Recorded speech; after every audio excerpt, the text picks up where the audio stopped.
Welcome to my podcast and YouTube platform. My name is Shelby, aka New Thought Doc, and this is my a platform called Tell Me Something New, which is a podcast about meeting cool people to tell me their new ideas and encourage us all to think new ideas. So I am joined here by David.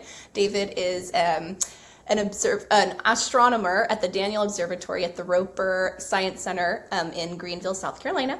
And we met about 6 months ago when I was down at the observatory, and we had an interesting conversation. And now he's here and he joins us, and I'm super excited. Hey, thank you. I appreciate it, Shelby, and I'm excited to be here too. Beautiful day, and I think it's going to be a really interesting conversation. You and I kind of align on a lot of our thought processes about this, particularly around today's subject. So I don't want to ruin anything, and I'll let you start off with that. But yeah, I do work at the Daniels Observatory, and that is at the Roper Mountain Science Center in Greenville, South Carolina.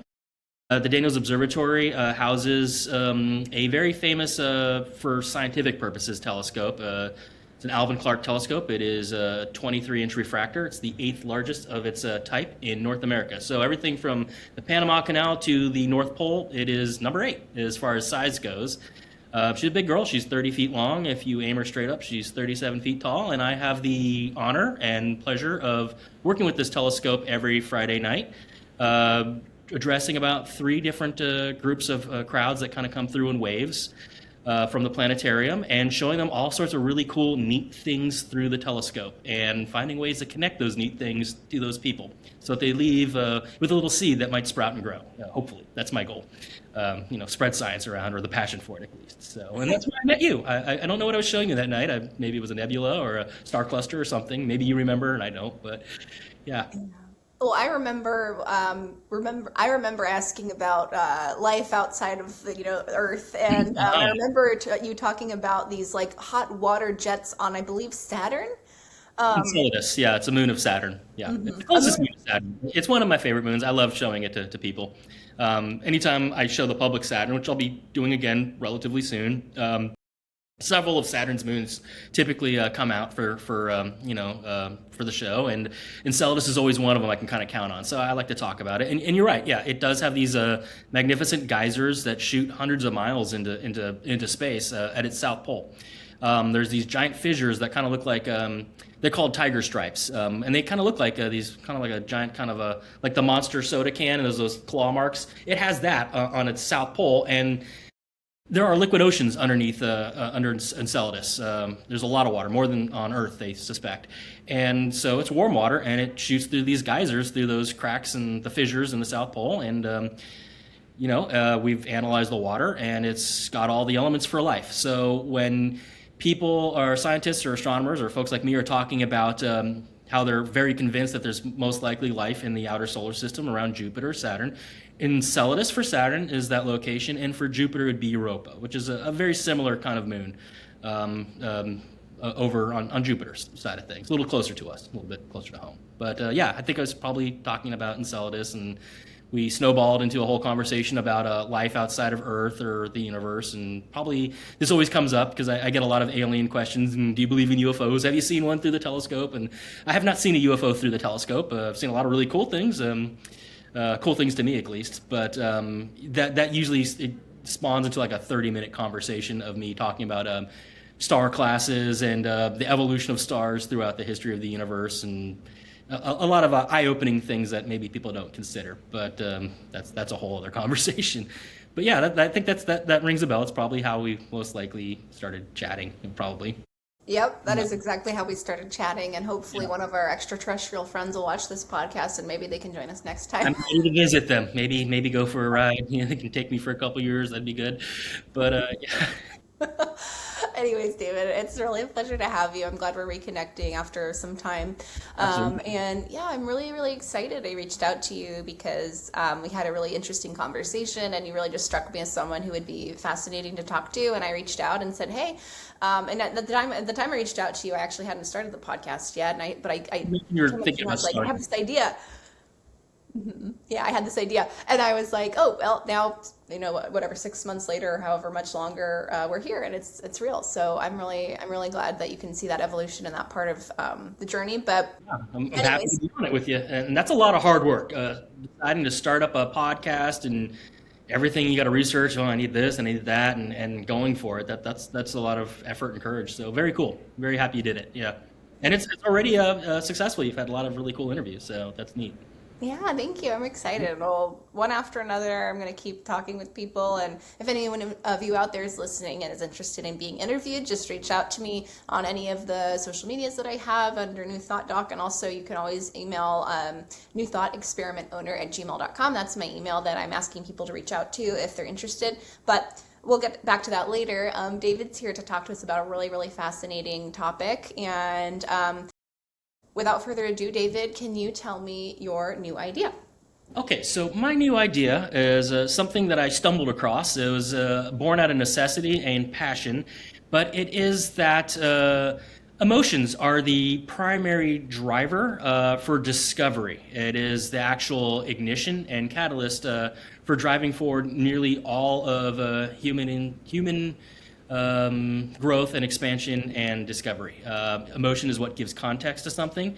It's what makes you care. And if you don't care about something, the data has no meaning in the end, and thus we don't do anything with it. So the new idea is, or my new idea is, humanize and create an emotional anchor for somebody else when you're teaching them something, or to help them find a way to, on their own, move forward and self-motivate into self-discovery. I think the more you learn and discover something else, really, the more you're actually discovering and learning about yourself.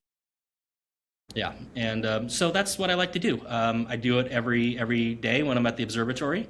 I have to find an emotional value or anchor with what it is that I'm teaching, so that when people leave the observatory, it's not just a one-off experience they have. They're actually left with something actionable that they can apply to the world around them when they maybe look at the nighttime sky again. They'll see it a little bit differently. And I've got examples I could share with you where I've seen that in action, or where somebody was emotionally moved and totally transformed how they saw the world around them by finding the emotional connection to the world around them and that anchor.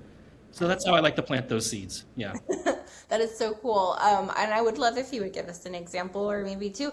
I remember when you first reached out, you had talked about how the idea came to you. And I'm always interested on like, how do new ideas come to people? Like, what is it? And oftentimes it's not an extraordinary thing. They're just like simple little moments where we have little like blips of insight, and then we start building this idea or having this new thought come to us. And you had mentioned, and correct me if I'm wrong, but you were talking to a little boy.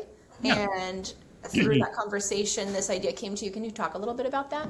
Yeah, absolutely. So for a period of my life, I lived in a tiny little town in rural Australia, in the middle of nowhere, a place called Kingaroy. And Kingaroy is the kind of city or town that has no streetlights. So the second the sun goes down, it is pitch black. You can't see 10 feet in front of you, but the upside is you have absolutely beautiful nighttime skies. So I was raising a little boy, and he's probably around 6 or 7, and we'd go on little nightly walks around the neighborhood right before bedtime. And there's always that really pretty kind of twilight kind of moment. The sun's already gone down, but the sky is kind of getting those kind of purple, inky kind of colors, a little coral maybe, down at the bottom, and the stars are kind of showing up one by one, kind of winking in. And so I remember we'd always walk down this one particular street that had a really great panoramic view of a lot of these notable stars. So I just started teaching them some of the star names. And at first they didn't really have much, it wasn't really sticking with him in a way that kind of mattered. And so soon I started telling this little boy the story of each star. I wasn't making up anything. I was literally humanizing that star's journey. I'd say, hey, that star right there is such and such a star, and here's its life story. Here's what it's going through right now and what it's doing. And suddenly he could remember that because it was a human element. And so he could see these stars, and he started remembering them by name. I was really surprised, And these weren't major stars like, Canopus or Sirius. These were very obscure stars that most people would never be able to remember the names of. And at the ages of 7, he had most of the nighttime sky memorized. But the difference was these were his friends now. And so he was humanizing these stars and making an emotional connection to them and putting that into a context that he could understand. And I didn't realize at the time kind of what was going on. That's how I kind of stumbled onto it. But each night he'd get excited and go, hey, let's go outside and go for a walk. I want to show you my friends. And he would start naming each star, but he was actually naming the scientific facts about each star and that star's story, so to speak. So I found that if I could teach science by telling the story, the human side of it, or something that they could emotionally anchor to or connect to, then there was context, and that context drove that curiosity. Curiosity on its own without a strong emotional anchor is just dabbling. It doesn't really move the needle in the end. But when you have that direction that an emotional anchor can give you, if it's healthily directed, it will start producing that seed that will sprout and grow. And that's how I like to impart or transfer scientific knowledge to people in a way that would matter, in a way that sticks. I could mention AE Aurigae is a hypervelocity star, and that might be completely irrelevant to 99.9996% of humanity. But if I start talking about this star's story, how it originated in the Orion Nebula and got kicked out, got kicked out of the nest at a young age, and is still an adolescent, kind of traveling adrift through space at a hypervelocity. So this is a rogue star. It's adrift. It's in its late teens, and it's acting out. It's throwing a fit and a little temper tantrum, and its nickname is the Flaming Star, because right now it's traveling through a large molecular cloud, and it's putting off such a tantrum right now and so much energy and desperately kind of trying to get attention, so to speak, if you to kind of humanize it, that it's causing this huge spectacle right now. And so when I start kind of explaining science in that regard, and then I can go and point to that star, whatever star it is I'm talking about outside. Now, every time they look up at the nighttime sky, they don't just see a random star that they kind of look at absent-mindedly. They see a whole story, and there's a part of that star that they can identify with their own internal story. And that's a much better way to, I think, educate folks. But it's also how I think science in general is driven. I've studied a lot of very famous scientists just to see the backstory behind their discovery, or who is this person, what was their life really like. And I like to talk about it a lot because it humanizes science, and you start learning when you're studying these scientists' lives that a lot of them are very tragic or very human, or you see so many things that you see yourself in this person's life. And now he's not a famous historical figure like Herschel or somebody like that. He's a very famous astronomer, or Messier or Hodierna and all these people. If you just thought of him as, oh, he's a scientist who discovered this, that, and created this catalog of things, you're doing yourself a disservice. If you start studying this person's life, you start seeing all what drove them and what really drove them to almost obsessively study and learn from knowledge. And that was their emotional anchor. And if you look back in history at every human advancement, the reason was always an emotional anchor to something to make it matter, for them to care. And it becomes, unlike a drug, which disassociates you, this context and meaning, it compounds. So similar to a drug, it drives you further and further into your attention into that subject. And the more your attention is onto that, the more is revealed. And so it's a lot like you could sit in a crowded room and you could watch all these people, and if you don't really pay attention, they're ghosts. They're like NPCs in a video game. But if you really start watching and letting things develop and attention, and you can kind of start maybe putting an emotional anchor into something, the beauty emerges, real beauty. It's contextual, and you see these things. So my big thought is that, in a sense, and that's how I like to transfer it to other people. It was kind of solidified when I started seeing it working at the observatory. Like I was telling this one woman, she just showed up on a whim. It was a night, and she needed to kill some time, maybe 45 minutes or an hour. So I think they were waiting for dinner reservations. So they pop on by the observatory, and this is a person who just, again, was one of those that just stares absently at the sky and goes, yeah, stars, who cares? So I started telling her about actually this gentleman called Hodierna, who was a Sicilian priest, and he had a secret. And his secret was that he was in love with science and the stars, and that maybe he's a little bit in conflict with his life, path that he was on. So he would go out, and he wasn't sneaking out, so to speak, but he had this little humble telescope and optics, and he would go out at night, and he would view the nighttime sky, just kind of on a little celestial safari, exploring and seeing all these amazing things that were just mind-boggling to him. He was writing them all down, but because he had friends that didn't see the value in what he was describing, his story never got out there. And he discovered half the nighttime sky. But all these other people got this credit for it. So I started telling her this, and eventually he did get credit for it when they discovered his hidden journal in the mid '80s somewhere in Sicily when they were renovating the abbey or the monastery that he lived at. But the point was, I started telling her this entire long story about, you see that patch of sky right there? Well, here's what's in that patch of sky. You don't see it, but it's there, and here's the guy who discovered it. And I started telling the life story, and I didn't think anything of it. She, exited and left the observatory, and I go out, maybe a half an hour later, and I see her in the middle of this quad that's in front of the observatory, and she's just staring at the sky. So, I'm going to go over and talk to her, and I find out she's crying. And I'm asking her, because I'm thinking maybe there's something wrong. And no, she was emotionally moved for the first time looking at the nighttime sky. I was able to give her a humanistic anchor point, permission almost, to see herself in the universe around her.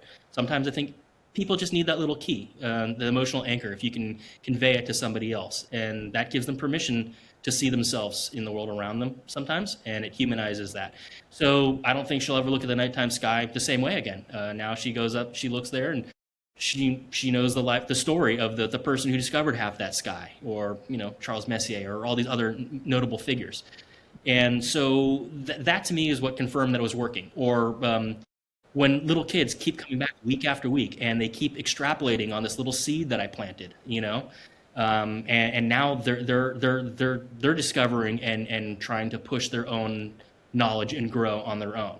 So that's rewarding to me. But yeah, it started in a little humble, tiny town called Kingaroy in South Burnett Shire in Queensland, Australia, on little walks with a little boy. And so oftentimes I think the greatest lessons of my life I learned from a little boy. And that was one of them. And it dovetailed, interestingly, with a music instructor that I had. And this was back in community college days, when you're first starting getting out there in the world. And he had a music appreciation class that everybody loved. And people would take the class even if it wasn't any kind of academic direction they were going. And you'd sit in this class, it was a 90-minute lecture, and he would talk about the life story of a famous musician, but he would never tell you who the musician was. He just told you, he laid it all out there, just this person's life story.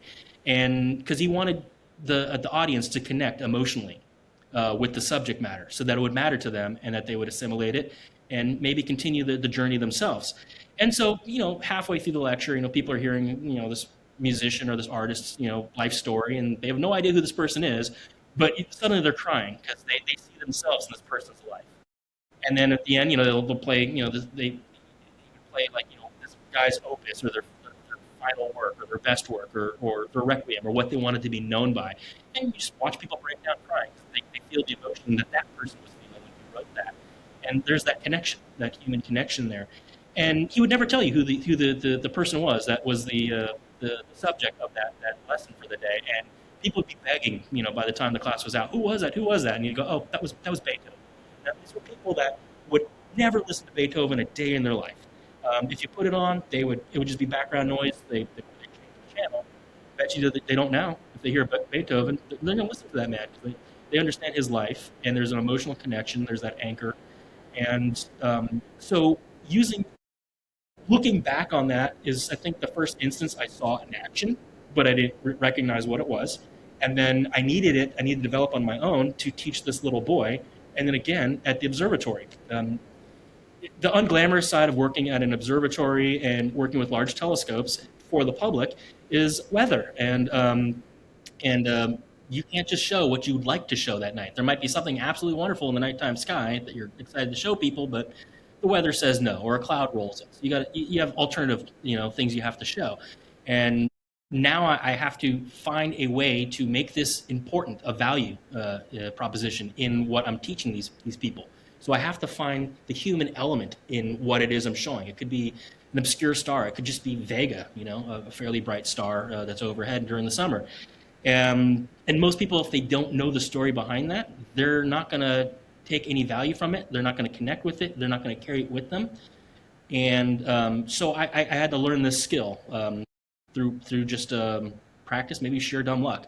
But in my opinion, emotion is not the reward. It is the fuel that starts learning anything. I don't think humans really learn subjects. They learn themselves through a subject. The subject is kind of the catalyst. I know a famous athlete sometimes, there's I forgot the name, it was a famous martial artist, but he once said that he doesn't do martial arts for the glory or because he likes the fighting, because of self-discovery. He discovers himself. And the more challenging the opponent, the more he discovers about himself. And he told his opponent this, and the opponent was very impressed. And that actually was a way that they actually connected. And I think they remained friends, after the bout or whatever it was, because of what he had said. He recognized a side of himself too, and he kind of realized that's what was driving him himself. So yeah, I think people learn themselves through subjects, and that develops meaning, and meaning it doesn't really habituate. It compounds over time, and it kind of self-reinforces, and that's how somebody suddenly finds themselves a scientist or neck deep in understanding psychology or psychiatry or any particular subject, whatever it is. I mean, people will often, they'll see artists and they'll look at all this talent on stage, or this musician, and they go, wow, what a work ethic, and and talent and intelligence. And what they don't realize, it's almost always just an emotion that's been given direction and room to run, like in a healthy way. And so I think that is ultimately what kind of drives all of humanity. I don't think a drop of science would have been discovered if it weren't for those individual people finding that human anchor to it that drives them, whatever that would be. And so that is my general philosophy in life and also in education. It came through teaching and education, but I use it in life in general to find a deeper beauty and meaning in things sometimes. If you can observe yourself in things outwardly, a lot of the times you start seeing more and more of that. It's the phenomena of like you buy a new car, and now suddenly you didn't realize that everyone owns your car too. You see your car everywhere you go. You never really noticed that, maybe, and you bought that car because you thought it was beautiful, or there's something about it you really liked.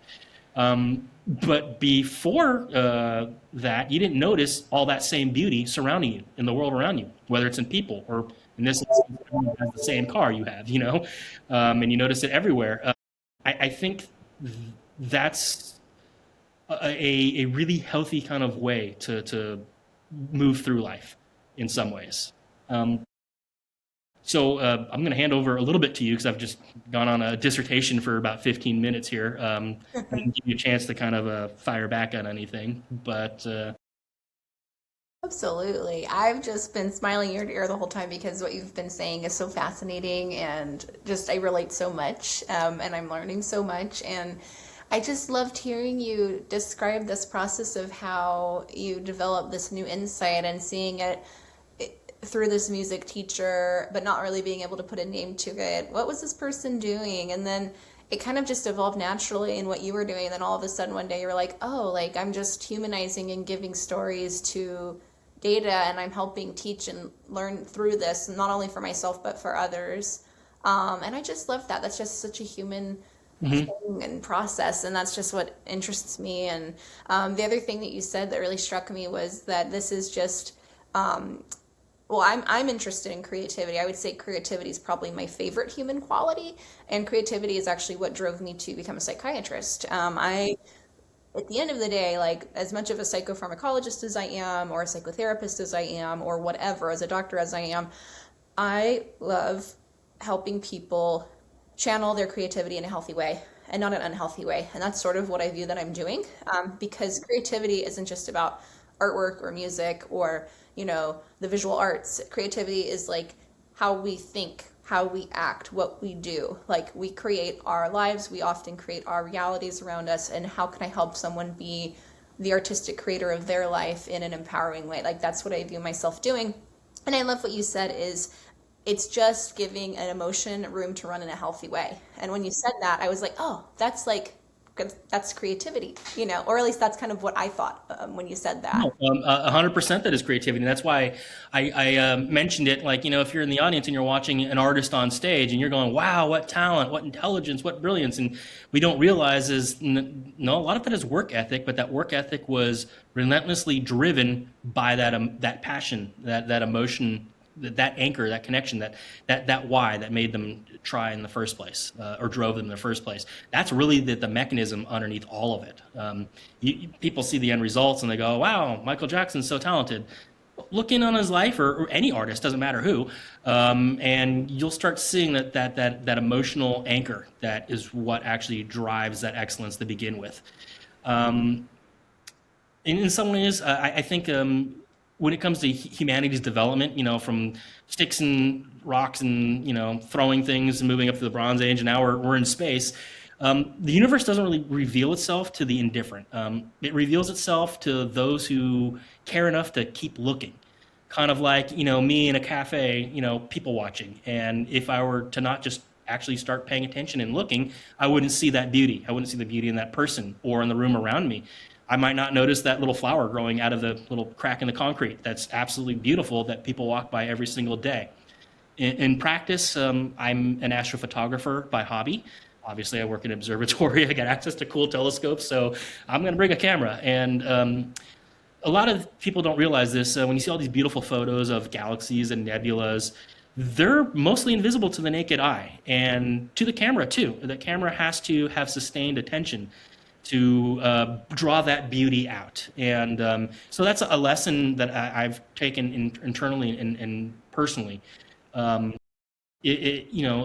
nebula, the longer you look, the prettier it gets, the more the beauty is revealed in some ways. I think that kind of ties in a little bit with art and what kind of drove you into the creative kind of circle, and how that's now moved almost into fruition with you actually helping people with psychiatry. I think I see your art in the background right now, and it's kind of fascinating. Is that some of that's yours? Well, actually, I am an artist, but these are actually not mine. I bought this from a woman named Gladys in Roatan, Okay. Honduras, Okay. a little Roatan. island off the coast of Honduras, and it was beautiful. And this is a market scene. She was Huh? a native from the island, and she I said, see it now. Yeah. yeah, she said this is what the markets were like before all of the big chain stores came in and took over the island. Hmm. And Yeah. so anyone looking at this would be like, oh, maybe it's an abstract thing, but if you look, it's women at a market scene. Hmm. And See this that was now. this is what she remembered as a little girl. Interesting. Yeah, and so now we're humanizing it, and it's like, oh yeah, Gladys painted this, and this is from her childhood. And then this is by a wonderful artist named Joel Saprati, and this is her representation of, she said, all eyes on me, and it's how society looks at women's bodies. And it's sort of Interesting. a different way of, and again, just from a distance, you might not see it, but then you look closer, there's a humanoid form. And if you look even closer, you'll find how it's sort of rejecting society's view of the woman body. And so hopefully she'll come onto my podcast one day. I'll have to I reach think out to her. there's got to be a really interesting story behind that painting. What even drove her to paint it? Yes, and Some personal experience, I'm sure, or yes. And so I have just so many thoughts coming up. But you mentioned one thing, and you mentioned a flower growing through the sidewalk crack, Mhm. and it made me think. And I'm like, this is a free form podcast. I'm just going to talk about whatever comes to mind. But I Go do have for it. one Yeah. thing. But I wrote a poem about a bloom growing through a crack, and I wanted to read it. Okay. Wow. Serendipity. So this poem is called Bloom. I wrote it maybe about a year ago. I said, the wise bloom growing through the sidewalk crack does not care that its bed is hard, fake stone, when its brothers and sisters sit on soft, real earth. The power and body of the sprout is graceful with what it has been given, and it persists, focusing instead on what it knows best, to breathe and soak up the elements, transforming in transmutation beyond any measure of comparison. So That is actually, I think you could take that poem and apply it to a lot of humanity. And I think if people, again, you're doing what I do on a nightly basis at the observatory with stars, you're doing it with a flower and using that flower as a learning tool or metaphor for self-reflection and how people go through life themselves. We're all in some way or another that flower going through a crack.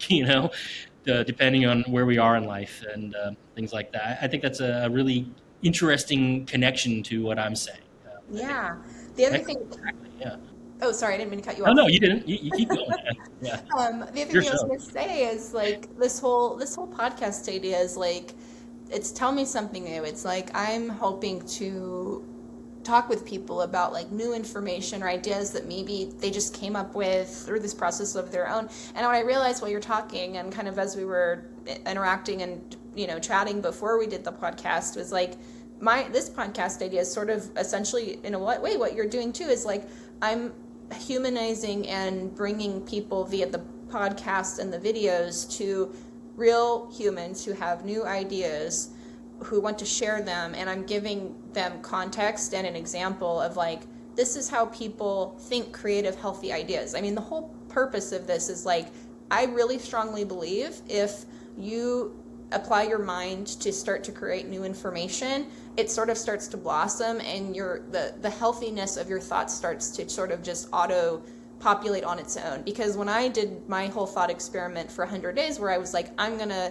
oblige myself to think of a new thought for 100 days straight, I just noticed that like the way I was thinking was just so much more clearer and more balanced and just felt so much more healthy. And I was like, well, this felt so good for me, and I just felt so positive with the takeaway of what I had from that experience that I really want to share this with people. And so I was like, well, how can I do that?